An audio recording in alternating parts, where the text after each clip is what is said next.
The Nevada desert stretched endlessly beneath trembling waves of heat, an ocean of silence where even the stars seemed to dim in 1989.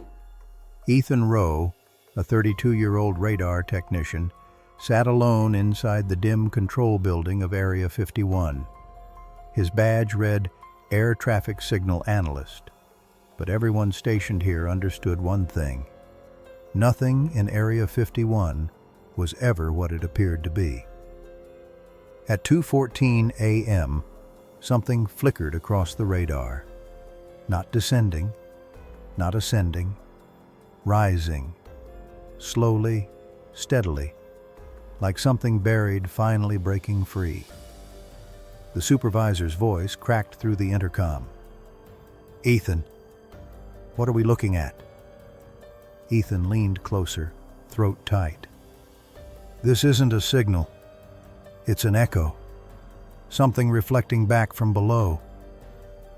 A heartbeat later, the entire base went dark. Lights died. Engines stopped. And then came the sound, deep, resonant, shaking the concrete under Ethan's boots. A mechanical hum, yet disturbingly organic, as if the desert floor were breathing for the first time in centuries. Ethan switched on his flashlight. The dust on the ground was vibrating, pulling itself into a perfect circle. A shape. A gate, forming where no structure existed moments before. Soldiers sprinted through the corridors with controlled panic, repeating one phrase meant only for catastrophic emergencies. Delta level. Delta level. It was a nuclear level classification. But this was not nuclear. Ethan's commander appeared out of the darkness, eyes like steel. "You, with me. We're going down." Most personnel had no idea what down meant. The elevator sank so deep the temperature dropped, the air thickened, and Ethan felt a metallic taste on his tongue, as if oxygen itself had changed. Level 7. A long, narrow corridor stretched forward. The walls were etched with symbols, neither military nor human. At the far end stood a massive circular mechanism, humming with the same pulse as the echo from above. "This was found in 1954, the commander whispered, "but only last night did we realize it's a door." Before Ethan could respond, the circle began to rotate. No gears, no motors, only pressure. Time folding inward, space shifting like liquid metal. The gate opened. Behind it was a city. Not ruins, not stone, but a metallic metropolis untouched by dust, decay, or the passage of years. Structures spiraled into the air like living tissue, architecture that felt grown, not built. Warm air drifted past them. Stillness hung heavy, an intelligent silence. The team stepped inside in hazmat suits. The streets were paved with a strange black-gray alloy that vibrated faintly. Ethan touched one of the structures, cold, yet pulsating softly like a heartbeat. "This place is alive," he whispered. Deeper in, buildings seemed to expand and contract. No echoes, no wind, only watchful stillness. Then a shape stood at the end of a corridor, tall, thin, hovering inches above the ground. "Commander, someone's here." But it wasn't human. As it stepped forward, lines of light rippled across its frame, interlocking metallic ribs, elongated limbs, and a shifting veil of energy instead of a face. A soldier whispered, terror in his voice. "This isn't a creature. It's a recording." But Ethan knew the truth instantly. Recordings didn't watch you back. The voice that followed didn't come from a throat. It came from the city itself.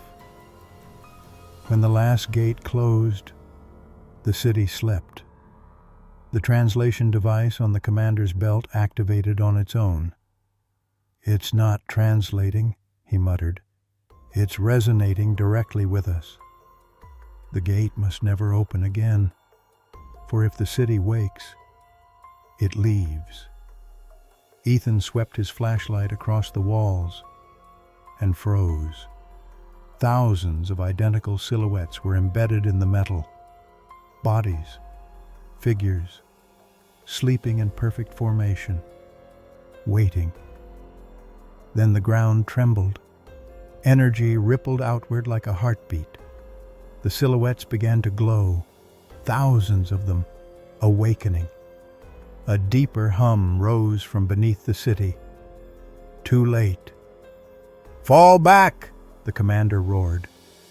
The team ran as a tower split open, releasing a column of blinding light. Screams of metal echoed through the streets. The city was waking. The figure's last words boomed behind them. "You entered. Now we rise." Soldiers dove through the gate as it began to close. Ethan threw himself forward, just as a glowing metallic hand reached toward the narrowing gap. The door slammed shut. Silence. Then one final whisper vibrated through the tunnel. "This door will never stay closed." Years passed. Ethan left Nevada behind, trying to bury the memory. Until 2023. A plain envelope arrived in his mailbox. No sender. Inside, a USB drive. Gate_deep_resonance_2023.wave. He pressed play. The same hum from 1989, but layered with a new rising voice. "The gate is open again."